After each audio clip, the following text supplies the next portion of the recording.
Salut tout le monde.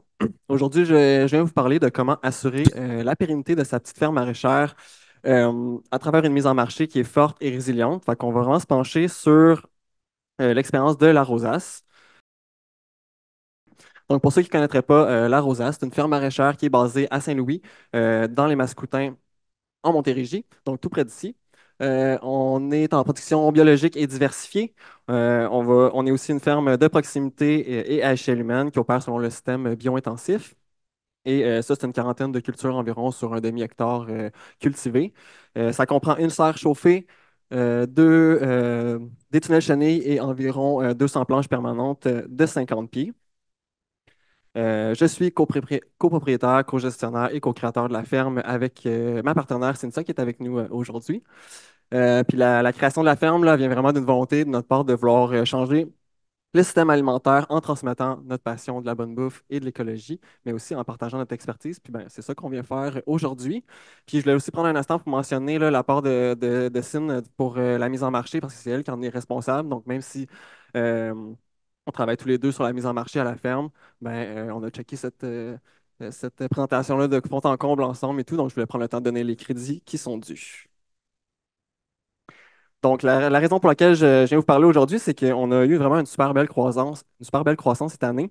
Donc, on voit nos revenus qu'on a fait à l'écran. Puis ça, mais ça représente euh, 92 de croissance. Donc, ce qui est quand même vraiment intéressant. La question, elle se pose, donc, pourquoi et comment qu'on a réussi à faire ça? Donc, c'est ça qu'on va explorer aujourd'hui. Je vous dis tout de suite, moi, je pense qu'il n'y a pas de solution là, magique ou unique à ce niveau-là. C'est vraiment une accumulation de plein de petites choses qui ont fait en sorte qu'on a réussi à se rendre là. Il faut aussi garder en tête que tout ce que je vais montrer aujourd'hui, ça vient vraiment de notre contexte précis. Donc, ça se peut que dans votre contexte particulier, si vous avez une ferme, ça soit pas, que ça ne s'applique pas et tout. Bref, il faut en prendre puis en laisser. Puis moi, tout ce que j'espère, c'est que ça va vous inspirer et que ça aide d'autres fermes à démarrer ou à devenir viables économiquement. Donc, on va commencer avec des considérations de production parce que la production est intimement liée là, à la mise en marché.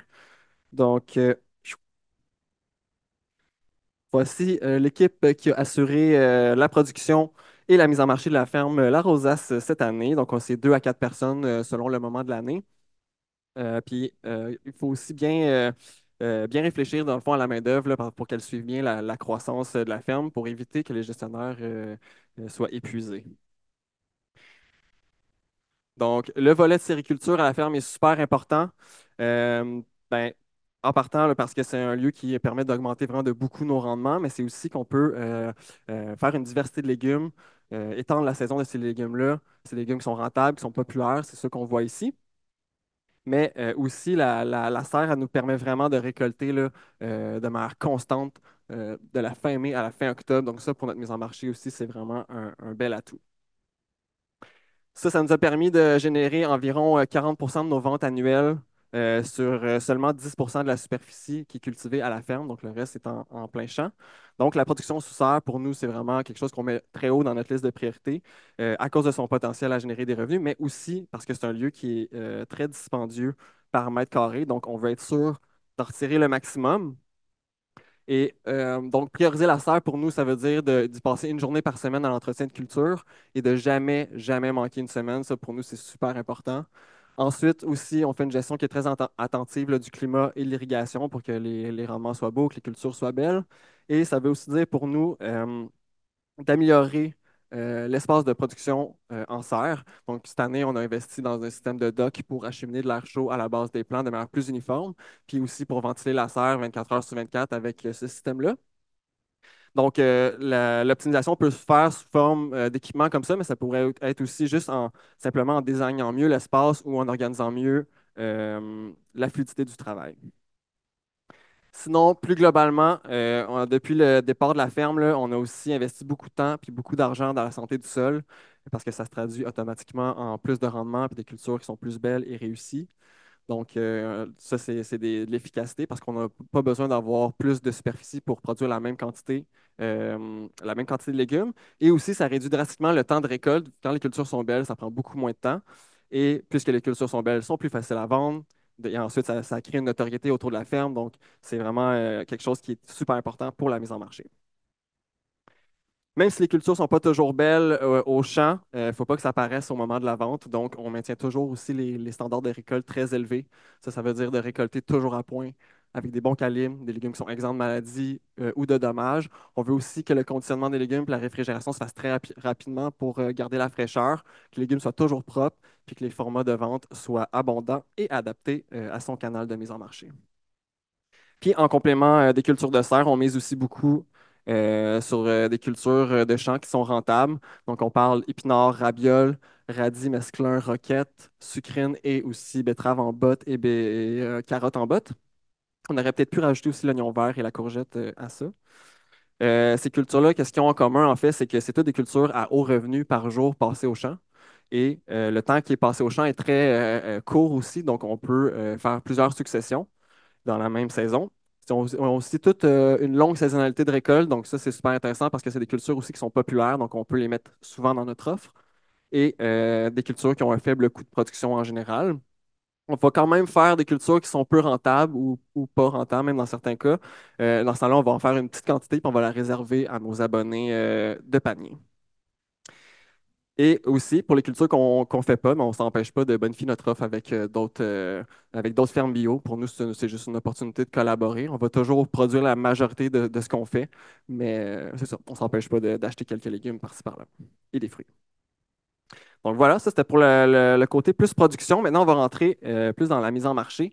Je vais commencer par vous dresser un petit portrait de la mise en marché à la ferme. Donc ici, on voit la répartition de nos ventes par canal de mise en marché. Donc, ce qu'on peut voir en partant, c'est que les trois canaux les plus importants sont répartis assez uniformément. Donc, on parle de marché public, restauration et panier. Donc, nous, à la ferme, c'est vraiment là-dessus qu'on se concentre le plus, vu que c'est nos canaux les plus importants. Puis c'est ça aussi qu'on va regarder de plus près aujourd'hui. Ce qu'on remarque, c'est que c'est une mise en marché qui est directe et relationnelle. Donc, ça veut dire que on peut dégager des meilleures marges, meilleurs revenus sur notre vente. Ça nous permet aussi. Oups, OK, il manque une slide, mais c'est pas grave. Euh, Ce sera pas bien long. Donc, ça nous permet d'avoir un meilleur lien aussi de proximité avec notre clientèle, d'avoir une meilleure connexion, une meilleure fidélité, puis aussi que notre clientèle soit plus alignée avec les valeurs de la ferme. Et c'est une mise en marché aussi qui est diversifiée. Donc, ça nous permet d'avoir une meilleure résilience. Donc, si dans un canal de mise en marché, les ventes vont moins bien, ben, on peut toujours se concentrer sur un autre. Et ça nous aide aussi à écouler nos stocks parce qu'on a plusieurs clientèles à différents moments dans la saison. Donc, ça, c'est quand même intéressant à ce niveau-là. Donc, pour les paniers, on est passé en 2023 euh, à 28 abonnements et ensuite, cette année, à 69 abonnements. On fait ça, on a 3 points de chute, donc on en a un dans la petite patrie là, à Montréal, on en a un à l'hôpital Notre-Dame aussi, et un à la ferme. Donc, ça dure 21 semaines, puis c'est à tous les mercredis. Puis la formule qu'on propose, c'est qu'on propose des légumes avec certains choix qui peuvent être pris. Puis à la fin du parcours, il y a toujours un gros panier d'échange pour que les gens repartent toujours bien satisfaits avec leur panier. Puis il y a aussi le format qu'on offre. Ensuite, on participe à des marchés publics, donc marché public de Pointe-aux-Trembles, euh, les samedis de la fin mai jusqu'à la fin septembre. Et on termine notre saison au marché de Saint-Bruno en octobre. Puis on a aussi un marché de Noël à la fin, dans le fond, en décembre. Puis on fait aussi un mini-marché à notre point de chute de panier près de l'Iconoglace. Pour ce qui est de la restauration, on collabore avec environ 9 entreprises culinaires, donc elles sont toutes basées à Montréal, sauf une à Saint-Hyacinthe. Et aussi, ben, dans le fond, c'est tous des restaurants là, qui aiment vraiment travailler avec du frais et du local. On a la liste ici à côté si jamais vous allez chez eux. C'est des restaurants que je vous suggère fortement d'aller voir. Donc, ça, c'est la slide de tantôt que je disais sur la mise en marché directe et relationnelle, les avantages que ça nous apporte et le fait aussi que c'est une mise en marché diversifiée. Donc, maintenant, je vais vous faire part des astuces de mise en marché qui sont plus générales. Puis ensuite, je vous propose d'aller un peu plus précis pour des astuces panier, marché public et resto ensuite. Donc, le premier truc peut paraître assez évident, là, mais il faut vraiment bloquer du temps régulièrement pour la mise en marché. Donc, pour nous, ça veut dire pendant la basse saison de mettre beaucoup de temps en amont pendant l'hiver pour qu'on ait des belles ventes pendant l'été. Et je pense aussi que pour les jeunes fermes, les fermes en démarrage, c'est vraiment important, tout particulièrement, de continuer à développer la mise en marché pendant la haute saison, de ne pas juste prendre le temps d'aller vendre ses légumes, mais aussi de continuer à développer sa mise en marché. Ensuite, c'est super important aussi d'avoir une belle présence.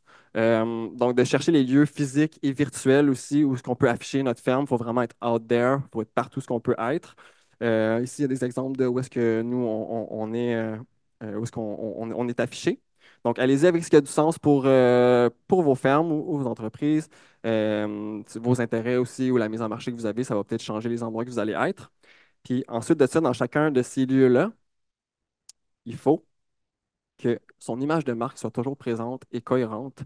Donc, ici, par exemple, on peut voir qu'on a une palette de couleurs bien précise à la rosace qui est rappelée dans le logo, sur notre site web, sur notre bannière à notre marché ou même dans notre infolette et tous les autres endroits où ce que la ferme est affichée. Puis, dans chacun de ces endroits-là, il faut rappeler sa proposition de valeur constamment aussi. Donc, ça veut dire qu'est-ce qui vous démarque aussi et c'est quoi les avantages de votre offre, en fait. Donc, ici, on a des exemples de propositions de valeur par rapport à nos produits ou par rapport à notre service ou l'expérience que les gens ont lorsqu'ils viennent acheter avec nous. Sinon, les réseaux sociaux aussi, avoir une présence sur les réseaux sociaux, ça peut vraiment être intéressant. C'est pas absolument nécessaire, mais nous, on a fait le choix de quand même y être. On est sur Facebook, Instagram. On essaie toujours d'avoir vraiment la meilleure constance possible sur ces réseaux-là. Utilisation de mots-clés, de taguer d'autres entreprises aussi pour aller atteindre d'autres publics. On essaie aussi d'avoir une cohérence visuelle, photographique. Donc, ceux qui nous suivent vont peut-être remarquer justement que le côté photo est comme quelque chose qui nous permet d'être reconnu facilement. Et sinon, on essaie d'éviter d'être seulement dans une approche marchande tout le temps, donc de faire des publications, hey, on vend ci, on vend ça. On essaie de donner de la valeur aussi aux gens au travers de nos publications. Et dans certains cas, on utilise aussi des publications payantes quand c'est stratégique. Sinon, on push aussi toujours les légumes de serre, donc on en parle partout dans chacun de nos canaux de vente. On utilise beaucoup de photos aussi des légumes de serre sur nos réseaux, sur nos supports et tout ça. On essaye aussi, je pense particulièrement à la tomate, de créer une sorte d'anticipation, un genre de petit hype autour de la tomate quand c'est le début de la saison puis ça s'en vient. Donc ça aussi, c'est une autre chose qu'on fait aussi. Euh, Donc, dernière astuce plus générale, être à l'écoute de sa clientèle aussi, donc de se poser les questions. Qu'est-ce qui vend mieux? Où? Qu'est-ce qui provoque de l'intérêt puis de l'interaction? Remarquer aussi les besoins des différents types de clientèle, leur poser des questions directement. Puis on peut même faire des fois des sondages aussi, comme nous, par exemple, on fait un sondage à chaque année avec les abonnés à nos paniers. Fait que ça nous donne de l'information pour pouvoir s'améliorer à chaque année. Donc, parlant de panier, on arrive aux astuces plus spécifiques au panier. Donc, pour ce qui est des paniers, les besoins prioritaires de ces clientèles-là qu'on a remarqué, c'est qu'ils aiment beaucoup la proximité, la flexibilité et la diversité. Donc, pour ce qui est de la proximité, nous, on aime beaucoup qu'il y ait la présence des gestionnaires au point de chute. Donc, ça nous permet vraiment de créer un lien de connexion avec notre clientèle. On est les meilleures personnes aussi pour pouvoir dire qu'est-ce qui se passe à la ferme, faire aussi découvrir les légumes qui sont méconnus, donner des idées de recettes, etc. Ensuite, pour ce qui est de la flexibilité, ben, notre formule en tant que telle offre déjà une certaine flexibilité, mais on offre aussi des paiements en plusieurs versements, vu que c'est un gros montant au début de la saison à payer. Et aussi, on a un système de prise de vacances qui est quand même intéressant, que je vais parler un petit peu plus loin. Puis pour ce qui est de la diversité, ben, on s'assure que du début à la fin de la saison, dans tous les paniers, il y a une belle diversité de produits. Sin a fait vraiment une belle job à ce niveau-là là, pour s'assurer que les paniers sont bien équilibrés à chaque semaine. Qu'est-ce que je veux dire par là? C'est que, tu sais, qu'à chaque semaine, il y a de la verdure, il y a des légumes de serre, un peu des légumes en bas, des légumes racines, des fruits peut-être. Donc, que tout ça soit toujours bien équilibré dans les paniers. Puis aussi, ce qu'elle fait, c'est qu'à chaque semaine, quand elle compose le panier de la semaine, elle va toujours regarder celui de la semaine précédente pour s'assurer qu'il soit le moins identique possible, puis que ça crée une impression de diversité plus grande. Puis, dernier avantage aussi, c'est que du début à la fin de nos paniers, on a des légumes de serre. Puis ça, je pense que c'est super apprécié de nos abonnés. Sinon, on fait aussi une campagne panier durant l'hiver jusqu'au début du printemps. Donc, on donne des rabais à ceux qui s'inscrivent très tôt avec nous.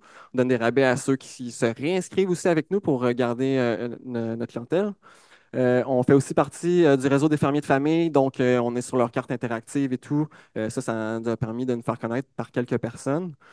Ensuite, on fait aussi de l'affichage près du point de chute et on utilise aussi les réseaux sociaux de plusieurs manières, donc la pub payante, des publications de l'hiver au printemps, mais aussi cette année, on a essayé de faire un concours en partenariat avec l'Iconoclaste. Puis ça a vraiment bien fonctionné. On a eu vraiment un bon following suite à ce concours-là. C'est une crèmerie qui a beaucoup de gens sur Instagram. L'autre affaire qui est intéressante pour maximiser son point de chute de panier, c'est de faire un mini-marché en simultané parce qu'on crée des revenus additionnels, donc on maximise nos déplacements. Ensuite, c'est intéressant parce que nos abonnés peuvent complémenter leur panier si jamais ils veulent avoir plus de légumes, quelque chose du genre. Et on peut aussi gérer nos vacances de cette façon-là.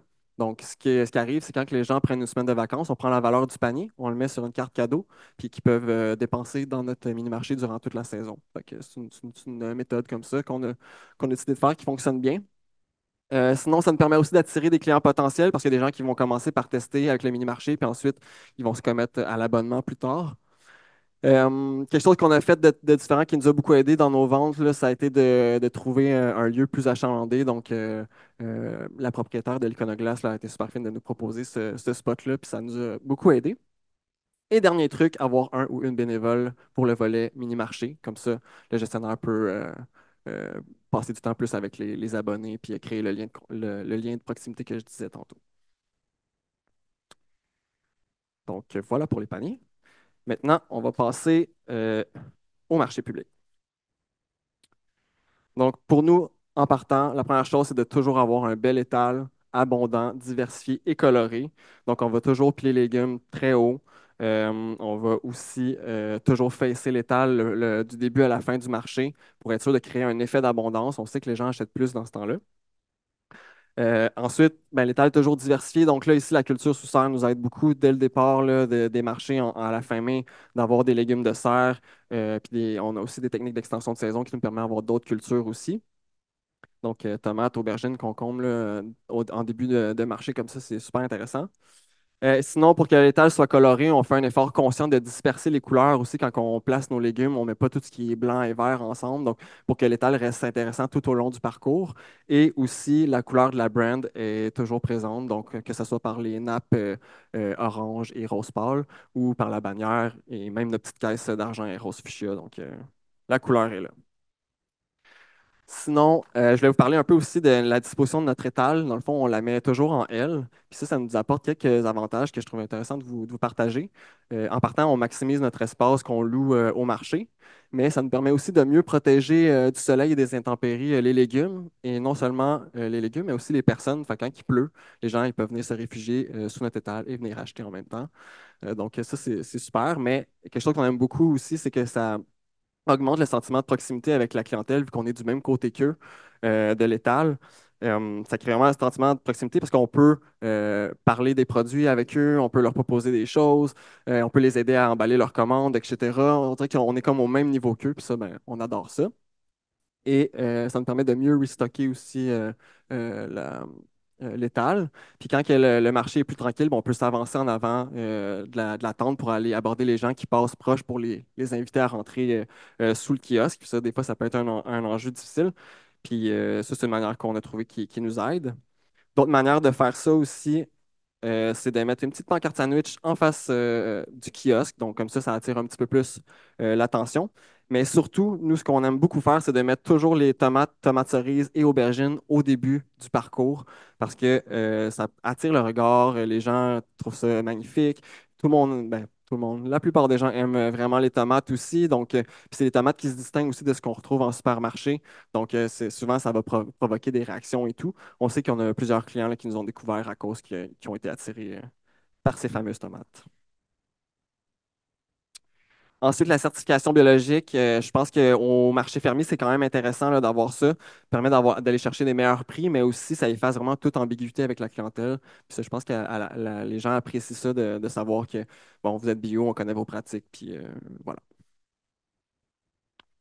Le service aussi fait une énorme différence au marché, ça c'est clair. Donc, on essaie d'être toujours de bonne humeur, très énergique, jamais assis. On se concentre vraiment à donner de la valeur aux gens, que ce soit par des idées de recettes, faire découvrir des légumes ou donner des trucs de conservation, etc. En tout cas, on essaie vraiment de juste maximiser notre présence là.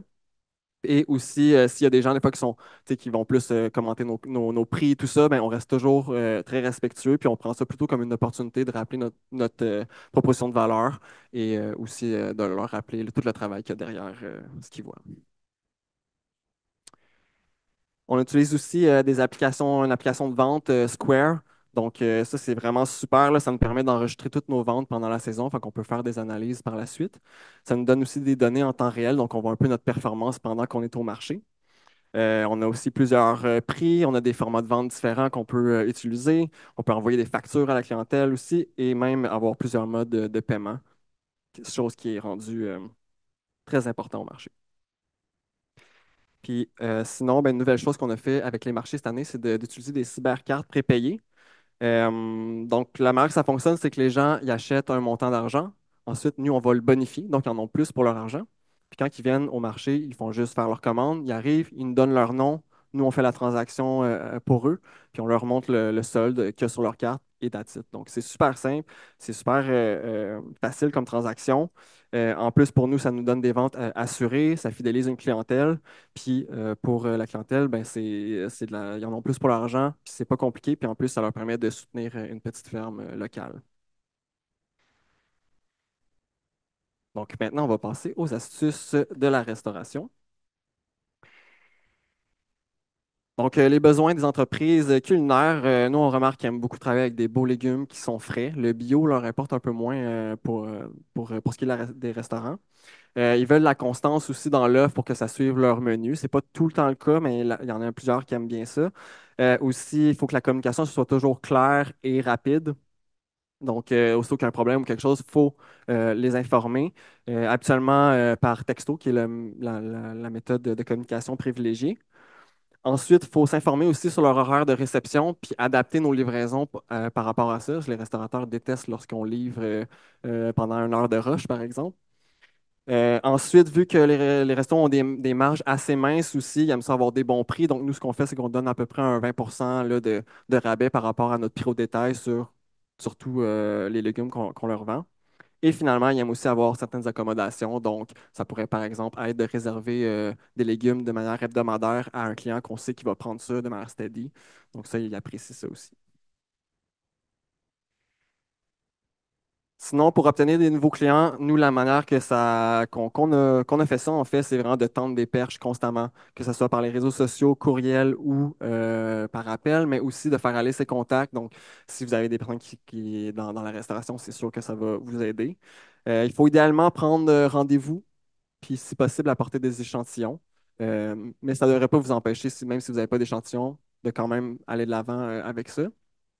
C'est une bonne pratique aussi d'arriver avec une liste de disponibilité des prix, une liste de disponibilité des légumes et leurs prix. Ça, j'aime ça aussi de pouvoir voir ça à l'avance, c'est quoi qu'on a et tout. Puis finalement, ben, on a aussi réussi à avoir quelques clients, nous, juste à cause de notre activité sur les réseaux sociaux, ils aimaient ce qu'ils voyaient, puis ils étaient intrigués. Donc, ça aussi, ça nous a aidés.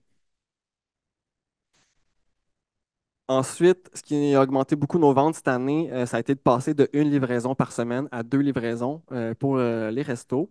D'abord, il faut savoir qu'on utilise une plateforme de vente aussi pour faire notre offre légumière. Donc ça, l'avantage, c'est que ça gère les inventaires automatiquement. On peut aussi mettre des images, mettre des rabais, des différents formats, différents prix. Ça génère aussi des bons de commande ensuite qu'on peut utiliser pour monter nos commandes plus efficacement et limiter les erreurs. Puis ici, ce qu'on peut voir, c'est un parcours là, de l'offre légumière jusqu'à la livraison. C'est que si on prend la première livraison en exemple, ben, on fait notre tour de champ le dimanche pour voir ce qu'on a. Ensuite, on l'ouvre l'offre le lundi à 9 heures. On ferme l'offre le mardi à 7 heures. On récolte la journée et on livre le lendemain, le mercredi. Puis on va venir maximiser notre livraison en faisant notre point de chute en même temps et notre mini-marché. Donc ça, c'est une grosse journée. Donc, c'est ça, la deuxième livraison, ça nous a permis d'aller chercher des clients qui, eux, préféraient avoir une livraison peut-être le vendredi. Ça donne de la latitude. Puis, il y a certains de nos clients même qui, des fois, commandaient deux fois par semaine. Donc, ça aussi, ça a fait une différence. Alors, c'est quoi la suite pour la rosace, pour poursuivre cette belle croissance. Euh, donc, cette année, on a passé la saison là, à construire une deuxième serre. La moitié de cette serre-là va être consacrée là, à une pépinière sous lumière naturelle et avec contrôleur climatique, chose qu'on n'a pas en ce moment. Puis l'autre moitié de la serre va être plus pour des primeurs, peut-être d'haricots grimpants, peut-être des courgettes, céleri, à voir. On va peut-être mettre plus de certains légumes qu'on fait déjà. Puis sinon, ben, on a amélioré aussi, on améliore l'automatisation de nos serres et on va tester aussi la ventilation VAF là, verticale pour augmenter le rafraîchissement de la serre. Sinon, on va aussi garder un œil ouvert là, aux nouvelles opportunités de mise en marché qui pourraient s'offrir à nous. Est-ce qu'on va augmenter les paniers? Est-ce que plus de restaurants? Peut-être un nouveau marché? Qui sait? On était encore en réflexion là-dessus, mais une chose est sûre, il y a un enjeu à garder en tête, c'est est-ce qu'on veut consolider des canaux existants, aller avec des clients qui sont déjà avec nous, ou on veut aller en chercher des nouveaux? Parce que d'un côté, si on consolide des canaux qui sont existants, ben, on gagne l'efficacité, il y a moins de temps de mise en marché, il y a vraiment une minorité de clients qui génèrent la majorité de nos revenus, puis ça, c'est quelque chose de vraiment souhaitable. Mais d'un autre côté, obtenir des nouveaux clients, ça permet des fois de découvrir peut-être des, euh, des clients qui sont peut-être plus rentables, puis aussi des fois des clients aussi qui sont un peu plus alignés avec les valeurs de la ferme. Mais en même temps, quand on a des nouveaux clients, plus de temps de mise en marché, plus de logistique, etc. Donc, ça aussi, c'est à prendre en compte. Donc, je voulais vous laisser sur une petite réflexion avant de partir. Là, tu sais, je vous ai parlé de croissance et de nos ventes et tout ça, de la mise en marché, mais moi, je pose la question, est-ce que nos entreprises doivent viser la croissance à tout prix? Une fois qu'on en vit bien, une fois qu'on a atteint la rentabilité économique, est-ce que de viser toujours la croissance, ça ne va pas changer la nature du projet et ça ne va pas changer l'échelle de ses activités aussi? Donc, nous, à la Rosace, ben, on essaie de s'éloigner d'une approche entrepreneuriale qui mettrait la dimension économique au sommet de tout, qui va dicter toutes les décisions par la suite. On s'efforce plutôt à mettre au même niveau les différentes dimensions de la ferme. Donc, on essaie de tracer les liens de synergie entre ces dimensions-là pour qu'elles se nourrissent l'une à l'autre.